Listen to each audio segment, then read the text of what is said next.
and welcome to the podcast, Living Uncertain. This podcast is dedicated to obsessive compulsive disorder, OCD, and the primary treatment, exposure response prevention, ERP. OCD comes in many forms, such as contamination, perfectionism, checking, harm, superstitious, religious or moral, sexual orientation, and/or relationship. ERP is the gold standard to treating OCD, and it focuses on deliberately confronting fears, the exposure, while refraining from compulsive rituals, the response prevention. With repeated exposures and without engaging in compulsions, we learn to tolerate anxiety and break the cycle of intrusive thoughts. We are a married couple that have faced both the challenges of OCD and the incredible healing that ERP can provide to your marriage, family, and your home. As a person who lives with OCD, I am much more than this diagnosis. We all can be. Hi, y'all. I'm Stacey, and along with my husband, Mark, we want to thank you for living uncertain with us. Of course, as you know now, this is the podcast that talks all things OCD and ERP related. And tonight we are going to talk about strategy. So welcome to episode 9. Let's talk strategy. Welcome. We thought it might be a good time in our podcast to address really a lot of the nitty-gritty of what we did do during our time focusing in on ERP, both in our therapy sessions and as well outside of them at home. And as we've talked about before on earlier podcasts, it's kind of been like peeling off the layers of an onion, if you will, and finding the ways that my OCD has shown up in my everyday life, and then tackling those one at a time using different various ERP strategies. And so we thought tonight would be a good time to really talk about what that actually looked like and to share with our listeners out there some of those strategies that we implemented and those that worked exceptionally well for us, even though they may have seemed very challenging at the start. Which we've already talked about a couple of them, of different things that we did during the exposure piece, which was, one of the things you did is you were watching videos of, yes, that's that exposure to death that you had to do, which was watching, decomposition or finding different type of videos as far as related to death, going to a cemetery. Yes.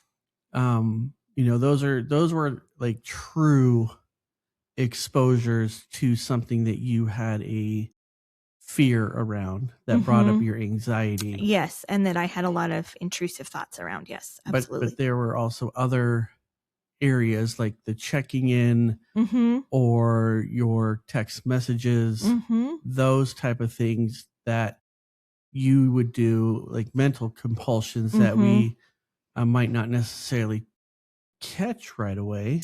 Yes. And there was a particular strategy that we'll talk about that I had to implement and really had to do myself, and to make sure that I was holding myself accountable with that one, because it was one that was really meant to address the mental compulsions and the ruminations that I would have privately away from everyone. No one knew I was doing it, kind of thing.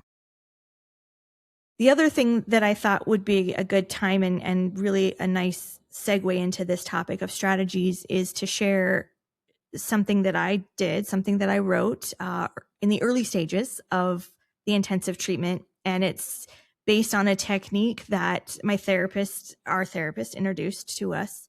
And it really highlighted just how much OCD had affected my life, how much it had taken from me. And it really made me think about taking on this ERP journey and making it work, because I didn't want to feel like these words made me feel any longer. And the strategy is known essentially as the empty chair letter.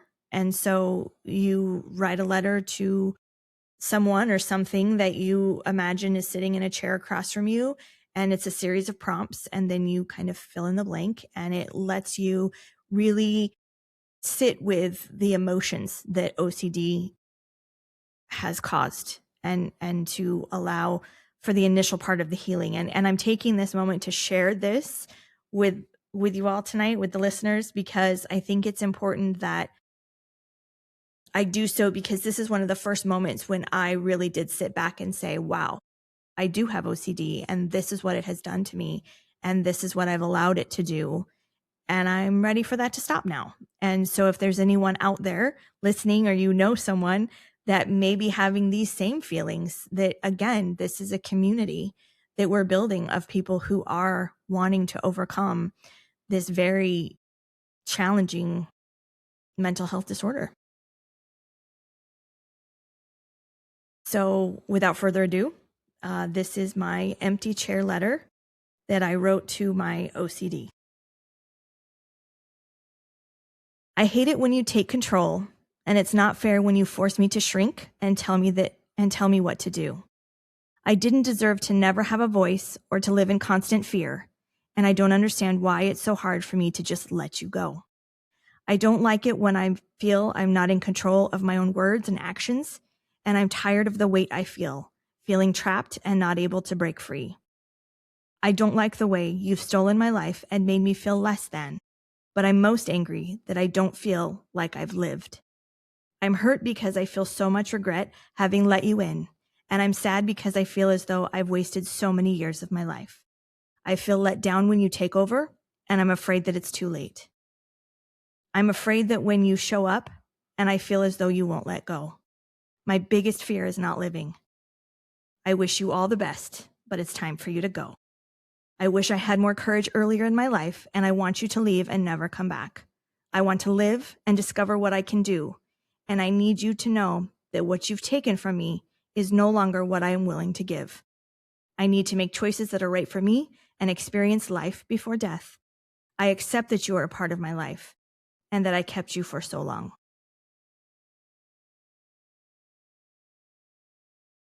I think once I had the opportunity to actually write that down and read it and then read it again and really let it sink in, it bolstered my courage to really make the ERP work, because I knew it was going to be hard, and I knew I was going to be asked to do things that were uncomfortable. That's what most of it is learning how to live uncertain, how to live uncomfortable. And I knew I was going to have to be asked to do that, and I knew that was going to be hard for me. But seeing it in a written form, reading it, it's knowing that I've lived like this for so many years, was quite eye-opening. And I'm so glad that I did this exercise. And this was one of the first techniques, one of the first strategies that was implemented in our ERP, so that I could really see from an emotional standpoint what OCD has done and what it's taken. And now how do I break free and get past it? And from my point of view, I was able to hear and see in a very clear way what or how OCD was impacting your life. Mm-hmm. Yeah. It was very easy to sit there and read that letter, or when you read it out loud, how you felt that OCD has robbed you mm-hmm. of your life. Mm-hmm. And you've talked about it now, how you feel like you're now living your mm-hmm. life, and that a lot of that is because you've gone through the different ERP strategies. Yes. and worked really hard to move on the other side. Yeah. And that empty chair letter was, very, very impactful on myself too, to know what you were going through, mm-hmm. and to have a little bit more compassion on what you're going through. Because it's very easy to not have compassion when it's something that you can't see. Sure. It's not like a cancer diagnosis where you see them going through chemotherapy and potentially losing their hair, or, having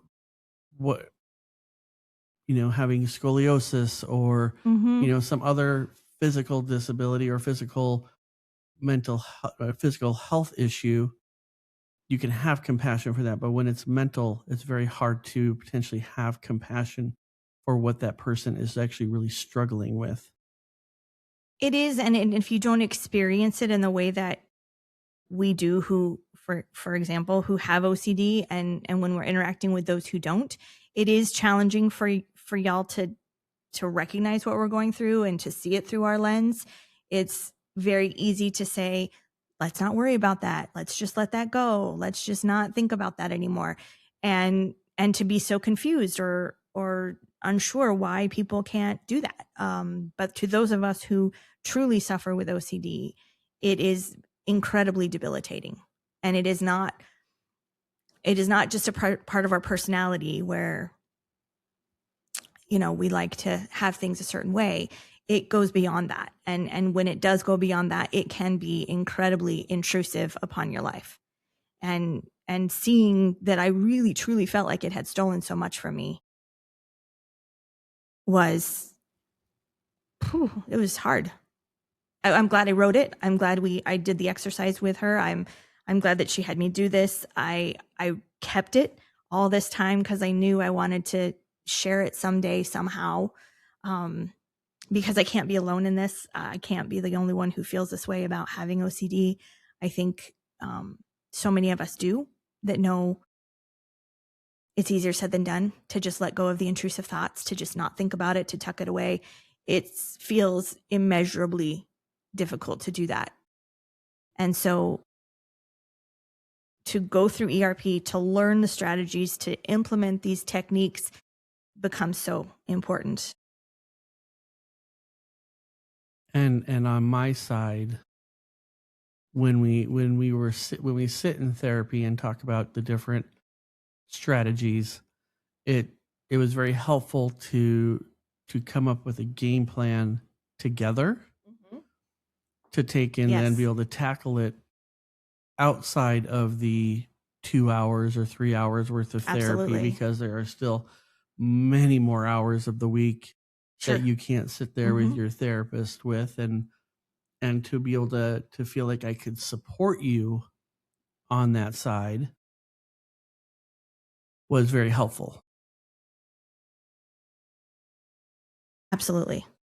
And I know that I could not have made near the amount of progress or had the amount of success that I've had if it hadn't have been for you keeping me accountable, keeping the support going, keeping me motivated to keep going and trying. Had I been left to my own devices, I'd like to say that I would do it.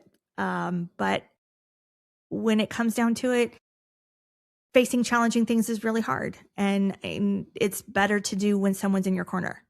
And it's even better to do when that someone is just as invested in your health, your wellness, and your healing as you are. That's what makes our story. This is part of why we're doing this podcast too, right? It makes our story unique, that we are a married couple who have actually lived this and really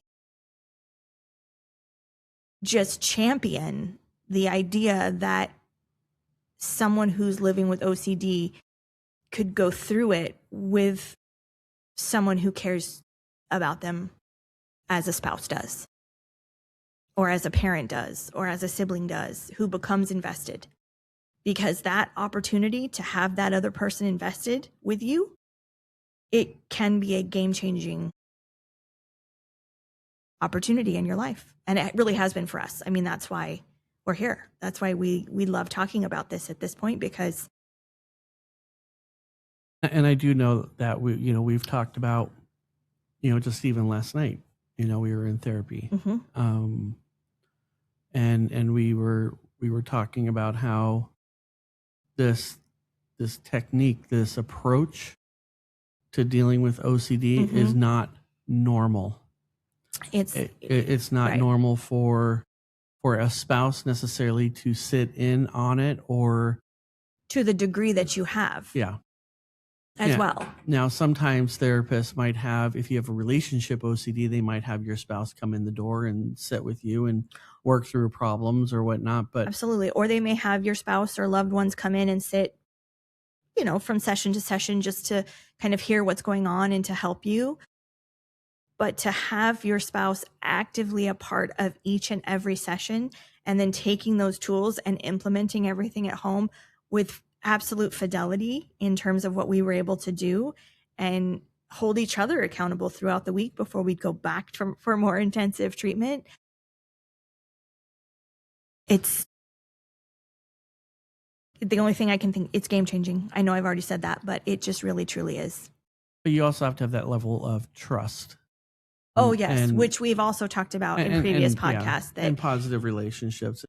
It's not a, I gotcha, when we're working through different things, or, and I know that's how it feels. Maybe it is for us now because we're at this point in the whole thing, but and we can laugh a little about it with ourselves and have a little more grace for one another when it comes to figuring out a new norm. But certainly in the early stages, it had to be kept very, what's the word? Well, it was simplistic, our approach. Well, our approach was very simplistic, yes, but it had to be managed very carefully and it had to be curated in a certain way. And then as we improvement was made, we sure did. We started off at the low level as far as like the treatment side, as far as like the exposures and what we were allowing and the amount. So like the checking in, that was a big one for you with our kids checking in and making sure that they could, they had to check in with you if they went somewhere and, throughout their time of being at a friend or whatever, they had to check in. Yep. Prior to the ERP, it was a check-in, basically sometimes every half an hour to an hour. It was not just like when you get there and when you come home kind of thing. It was a frequent check-in to allow me to have the reassurance that they were A-okay. So one of the things that it became compulsive. Yeah, and then one of the things that we ended up doing as far as like the work side of it for the ERP was the kids' check-ins, they could check in with you, when they first got there, and then when they were middle of it, and then at the end. And then we backed off to when they got there and when they left. And then it became only check in with me. Yep. And you were cut out of the loop, and you had to sit in the discomfort of, well, they are somewhere. Yep. Just like. And again, knowing that I could trust Mark enough to know that he was keeping tabs on them in a healthier way, so that I could sit in the discomfort of not knowing, which would break me free from the need to have to compulse, to perform compulsions. Yeah, which was, so like an example, our son went to Disneyland with school, and, the first time he went, it was constant check-ins. Check in on your bus ride over there. Check in on when you get to the hotel. Check in when you go to dinner. Check in when you get back to the hotel room. Okay, I think they know. Yeah, it was a lot of checking in that he had to do. But then when you started the ERP, we got to a point, because we had already kind of gone through some of that, the decreased amount of checking in with you. It was, okay, check in with me when you got to the hotel. And then I could tell you, hey, they made it to the hotel. Yeah. But your discomfort still was that you did not hear directly from him. Oh, it was that. And it was, I didn't hear from him for several hours of the day before they would get back to their hotel room at night. Yeah. And again, Mark is using our son's trip to Disneyland as an example, but we've had a myriad of examples in the last several years. Just even when they go out with their friends. Was checking in to the point of it being a compulsion.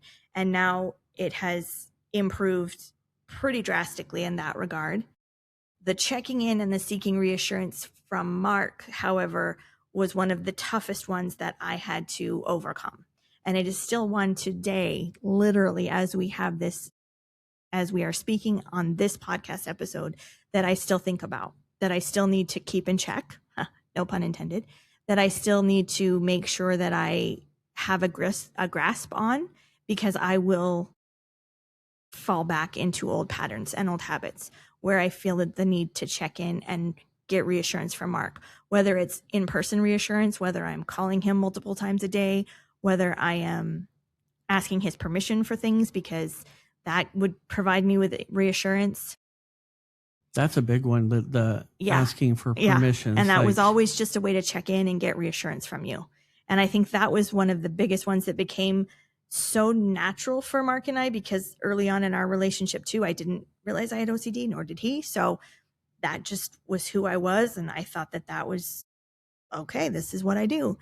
And I think it became such a normal part of our everyday communication that by the time we recognized it was part of my OCD and the compulsion to check in, we both had to go through a lot to undo that. A definite relearning. Especially like, hey, I'm going to go to the grocery store. Yeah. And it wasn't even going to the grocery store because you weren't necessarily driving, when we first started this journey. It was like, hey, I need to buy something off of Amazon. Is that okay? Or I want to send this text message to one of our employees or to this person in my life. Can you read it for me and tell me if that's an okay text message? Like I always had to hear him say, yes, it's okay. Yes, it's okay. Constant. And I don't even know what I would do if you said no. Well, I would. There would be times like you would ask me to buy something and I'd be like, no. Yeah. And then that wouldn't set very well. So then I would ask again and ask again until I got the response that I needed in order to feel like my anxiety was down low enough that my compulsion had been successful. So when we're talking this episode of the podcast, all things strategy, one of the other strategies, and it just got brought up again last night during our session, was we had a time frame where I was only given X amount of check-ins per week? Well, we started off per week, but we started off with per day. That's what I thought. And at the very beginning, it was per day because it was that severe with the amount of check-ins, and we didn't want your anxiety to spin out of control. Sure. Yeah. And I knew if we went to the week, and there would be like a day that we'd go through and you wouldn't be able to actually check in. In the very beginning. I mean, we had to ramp it up. So with our therapist, we literally had to set forth a number to say, okay, Mark, what's a number that seems fair to you for the amount of times that Stacee can check in with you in a single day? For example, that's how we started. And he would say, okay, 3. Okay, so I got 3 passes, like 3 hall passes, basically, to check in with him during a single day. And if I checked in 3 times already, I knew and he knew that was it. So it became a matter of, do I really need to ask him about this? Do I really need to check in with him about this? And I will tell you, y'all, just that one little piece, it worked, because all of a sudden, even at my lower moments, I started to think about, do I really need to check in with him on this? I was probably checking with myself, which is a whole nother thing, but I would say, no, I don't. And then I wouldn't do it. And so I started to check in with him less and seek reassurance from him less and less. And then as I did it and as I got stronger, then I wasn't even asking myself any longer if this is something that's really worth checking in. But I will say, when I would come home from work or when I would see her in person at the end of the day type of thing, she'd be like, hey, I had this urge to check in with you and to about this one thing, and I'm so glad I did or did not. And I had to recognize really quickly that was her way of actually doing a check-in with me by telling me a story. Well, I had to get sneakier. Yeah, and she became very sneaky with it. And I recognized that, and I knew, and so then I had to hold myself accountable again and really decide, okay, I'm putting all this effort into really doing this life-changing therapy. I want to make it count, and I want to make it benefit my life, my marriage, my kids. It's worth it, even though it's hard. So I got the passes. So then we would say, okay, now for the week, you get X amount of check-ins. And I would go through that, and we'd keep really good track of it. And I would know when and where I could check in and when I didn't. And when she would, and they were usually when she would check in or say, hey, I need this hall pass, I need this pass right now, it usually was with really fairly large issues. And I could see why she would need that reassurance during that time. But within that check-in that she needed to use a hall pass, I wouldn't give her 10, are you sure? Are you sure? Are you sure? because she would do that before. She got the one reassurance in there sometimes. That was hard. Yeah. Because I like the, well, are you sure? Are you sure? Are you sure? Because my normal response was, I'm not sure. Or I don't know. Ugh. That one was hard too. That's how I when she didn't use her hall pass, her card for that, it was, I'm not sure or I don't know. And then her anxiety would go up. To sit in my discomfort of him not giving me the reassurance that I wanted. But eventually, it got better. And you had to keep monitoring yourself too, as far as your anxiety level. Yep. And we would go back at, every therapy session, we would talk about, where were you at? Well, we would talk about scenarios that might have come up. And that was where it was very important for me to be in those therapy sessions too, because we would talk about scenarios that she might have been exposed to. And maybe I'd forget to mention one, and then maybe he would mention it for me. And then, we have to remember that we love each other and we trust one another to go on this journey together. Which is good, and we really truly do, y'all. We really do. And even last night, I think our therapist was joking, maybe not, that, do we need some, marriage counseling, because life gets hard too. Yeah. And life right now for us has not been as easy. And we had a business, now we don't. So, there are lots of things that are going on that are still closing out one chapter so that we can open a new one. And so things do get challenging. And this is kind of what we touched on last week too, is when it gets challenging, give yourself some grace in the areas that are appropriate to do so. And then I really liked something that Mark said last night, which was, I think we need to keep pushing on the ERP, because even in the tough moments, it's really, those are the ones where the ERP could maybe be the most effective, because you can't let yourself pull back too much away from it and move into those habits again just because life gets overwhelming again. That's too easy. If you lean into the ERP, still giving yourself grace, there's room for grace, but still not letting the ERP fall completely. Yeah. I think that was really insightful of you, babe, to say that. Well, and I know 2 weeks prior, we had talked about, giving some grace because of the stuff going on. And, and then this past week, then 2 weeks went through and I just noticed that we were spiraling more and more, and that wasn't being very helpful for you. No. And OCD does not go away, everybody. And OCD, it doesn't say, oh, you guys are having a hard time right now in your life. Oh, well, I'll just sit this one out.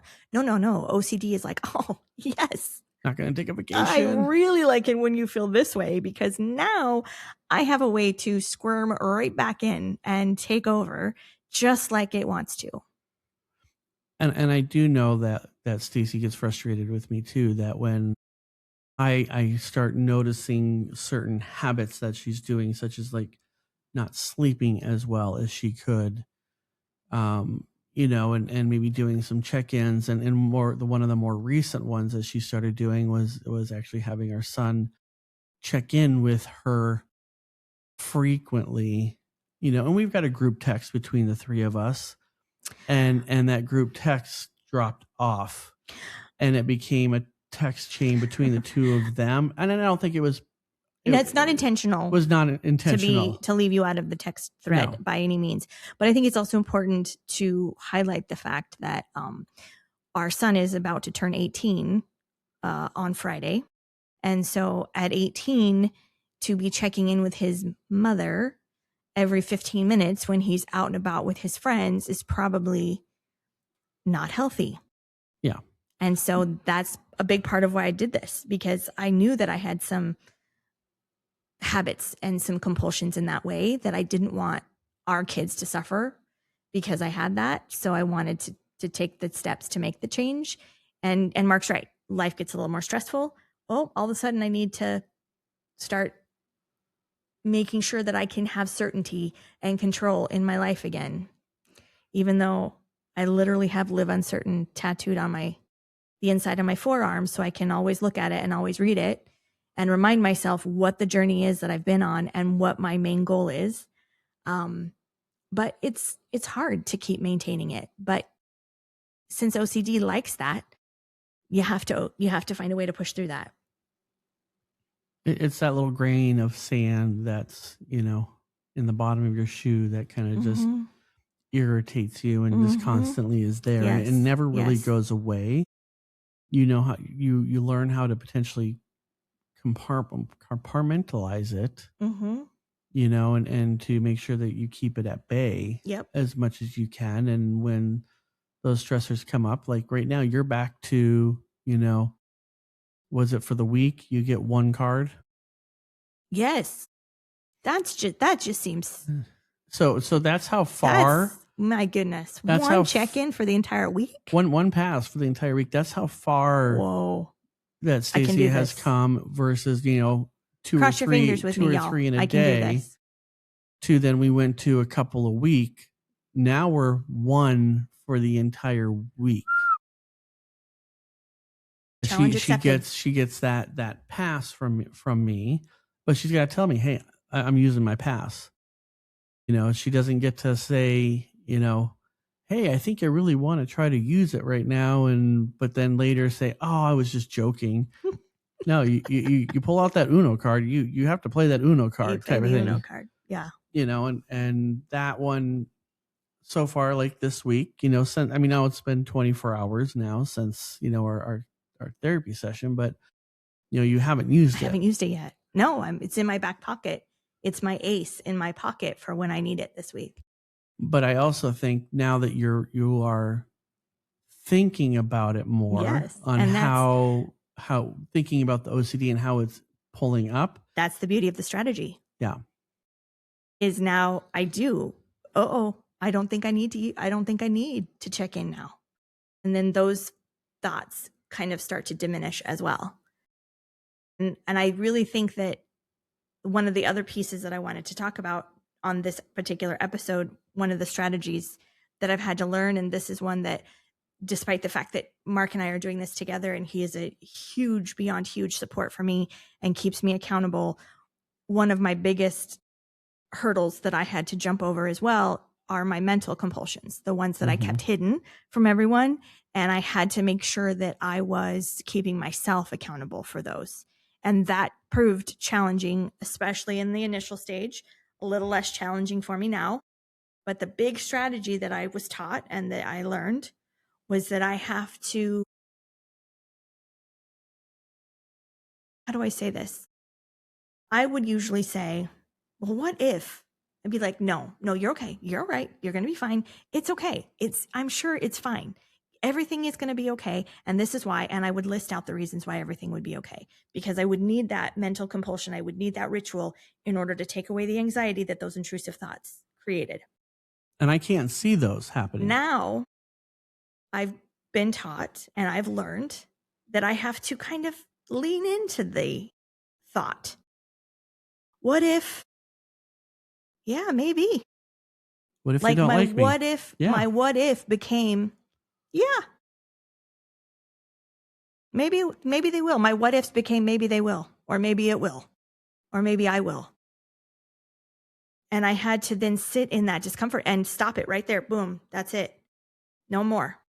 And I had to sit in the discomfort of that maybe phrase to think, boy, okay. And then my anxiety would go up, and then I would stay there, and then I would have it come back down, and then I could move on. And I didn't ruminate. I didn't have mental compulsions.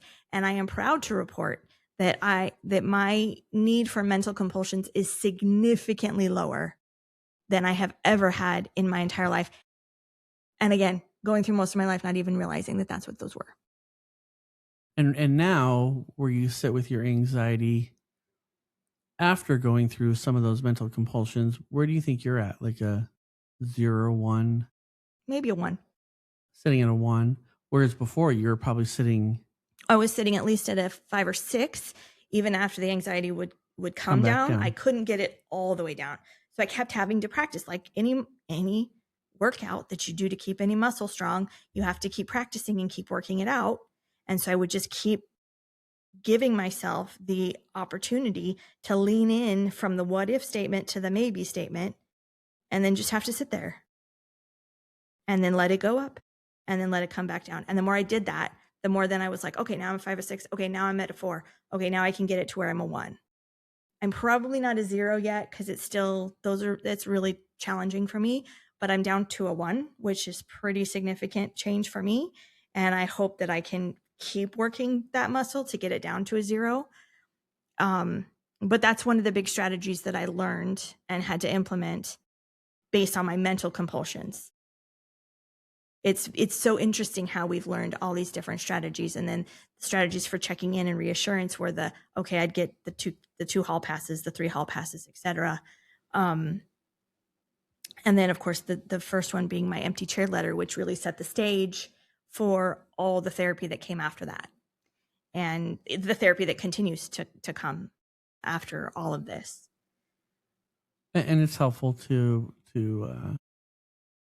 reread that again every now and then. It is to remind yourself where you were, where you are with your OCD, Yep. and that is not taking control of your life. But one of the things that we talked about last night that I brought up is you were going through the treatment over those 5, 6, 7 months. And then, we got kind of into an easy part. Things got more comfortable. Comfortable. And, and we were kind of like on cruise control. Until within the past month or so. And obviously, tax season is due. We're closing up, the There's taxes so from the business, and that's bringing they're bringing up some of those feelings still, because we're having to talk more about them and making sure everybody has their tax forms, that happened in January, and so there's a lot of things that are bringing up some past trauma, which then OCD latches onto and likes to feed on. So if you're out there and you have your spouse, and I will tell you myself, like, I think it was Monday night, you came walking out and you were, I pulled into the driveway and you walked out and we were talking, and like you were checking, it was that reassurance piece that you were continuing to check for. And my frustration level went up. Like, that is something so ridiculous to be thinking about. But I also have to go back and remember that it's your OCD speaking. It's not you. It's still very frustrating for me when you were going through those mental compulsion check-ins. And that's why, last night was very important to process what had gone through that especially over the weekend and into the early part of this week too. So you have to have those pieces in place to help you as well. It's not just your, the hall passes or your empty chair. And there's a lot of components to making sure that your OCD is kind of boxed up and, put into a corner. It does like to pop out every now and then. And it's like that Jack in the Box, Well, and without a partner committed to the process, it becomes even more challenging. But yes, I really enjoyed your Jack in the Box analogy. That was great. But it can scare everybody. It really does. And it creeps back up, and you don't really think about it, and you're not inviting it. And that's one of the things last night. We talked quite a bit about yours too, and for me, it does scare me to see you be in those positions. Oh, I know. Because I don't want to see you revert back. No, I don't want to. But then talking together, the three of us, really remembering where you were compared to where you are, you have not slid, all the way back down the hill and are sitting on your butt down there. Nope. You've gone down maybe 3 or 4 steps. Ooh, and now we got to walk. That's hard for you. That's hard. Because I've climbed the mountain, and I knew I hadn't gotten to the peak yet, but any slide backwards, it is hard. It's hard to think about that. And but now, because I recognize it and I'm so aware that it's very motivating to say, nope, I'm going to pick myself up and we're going to keep going. Yeah. And that's the biggest piece is we are going to continue to keep going, and absolutely. We're not going to let the stressors of life get to us. And I will say this is the first stressors in our life that we have come across since going through your treatment. I know in 5 years from now, as we're still doing this, and we're going to have more absolutely stressful events because that's just life. That's life. You know, it really is the game of life. And really, you can't let OCD win at the game of life. That's the main takeaway, I think. Yeah. For a lot of what we go through having OCD. And that's something that, you know, we are still very committed, and we're committed to each other on it. Oh, absolutely. 100%. And anybody that's going through OCD with a partner and they're frustrated and they want to give up, it does have to be a group effort to get through it. And, you know, if you're out there and you're listening and you and your partner has tackled this, because how you and I have tackled this is not the norm. No, it isn't. And we talked about that last night. Like this is a magic sauce that I do not think has been tapped into. You know, you work in the health field. I work in the educational system. I mean, we both, you know, deal in this type of world, and we know what the magic sauce is. Yep. And that's what this is. I agree. And it doesn't happen very often, and I don't think hardly at all. You know, and that's, so if you're out there and you're listening and your spouse has gone through some ERP treatment, you know, we'd like to hear about how you supported your spouse through it. You might not have sat through the therapy sessions with them or whatever. You know, how are you, you know, working together as a couple to deal with this, or a parent and a child, or you know, because, you know, that happens in the world too. And we'd really love for those of you out there that have a similar story, please reach out to us and let us know. We'd love to talk with you about it and to have you as a part of this community that we're building here, because we certainly are excited to help and to support in any way that we can. Yeah, and we appreciate that everybody is out there listening and, you know, sharing our story out there. If you have other friends or family members, and that's how I started listening to podcasts, is because, you know, OCD podcasts is because of you. I wanted to know more about it, and that's the way that I learned, because when you read or you listen to people's stories, it gives you validation. Absolutely. That what you're doing it's all right, and what you're going through is, we're just, you know, what you're going through is natural too, and you're not alone. Sure. You know, so we'd like, you know, people to reach out to us and, you know, want to be able to share their story. You can just send us an email. It's info.livinguncertain@gmail.com, and take and send us an email so that we can connect and get you on the show too as well. I think that about wraps up our episode, everyone. Again, thank you for listening, and thank you for living uncertain with us. Absolutely. Till next time.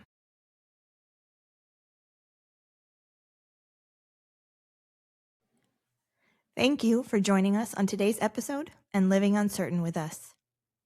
We are not therapists, and this podcast is intended to provide information and support.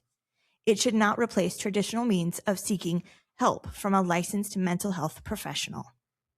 If you like this episode or would like to hear more, please like, subscribe, or share with someone you think may benefit. Here at Living Uncertain, we're building a community of support. If you and your significant other would like to share your story, we would love to have you on the podcast. Please click on the link in the episode description and fill out the interest form.